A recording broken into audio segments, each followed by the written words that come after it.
9व्या आंतरराष्ट्रीय योग दिनानिमित्ताने NIN आदिवासी युनिटने आंबेगाव तालुक्यातील विविध ठिकाणी इंग्रजी माध्यमांच्या शासकीय आश्रमशाळा, घोडेगावसह आदिवासी युवकांच्या आरोग्य आणि मानसिक पैलूंवरील योगाचे फायदे सांगणारे योगाचे सत्र आयोजित करण्यात आले आणि शासकीय आश्रमशाळा आसाणे एकात्मिक आदिवासी विकास प्रकल्प महाराष्ट्र सरकार यांच्या संयुक्त विद्यमाने, ज्यामध्ये आहुपे, राजपूर, गोहेबिके, तेरुंगण येथील आदिवासी निवासी शाळा सहभागी झाल्या। प्रकल्प अधिकारी बळवंत गायकवाड यांनीही विद्यार्थ्यांना आंतरराष्ट्रीय योग दिनाचे महत्त्व सांगून प्राणायाम आणि आसनाचा दररोज सराव करण्याचे फायदे त्यांना तंदुरुस्त आणि मजबूत ठेवण्यास मदत करतात असे सांगितले।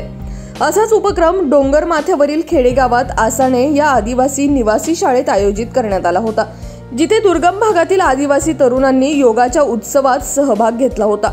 NIN आदिवासी युनिट देखील न्यू इंग्लिश मीडियम स्कूल घोडेगाव येथे योग साजरा करत आहे, जिथे 1500हून अधिक विद्यार्थ्यांनी सामायिक योग प्रोटोकॉलमध्ये उत्साहाने सहभाग घेतला।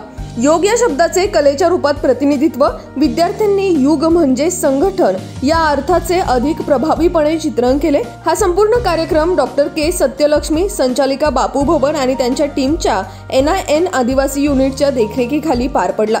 या बातमीची दृश्य पाठवलेत आमच्या आंबेगाव ब्युरो चीफ मोहसिन काठेवाडी यांनी। पाहुयात।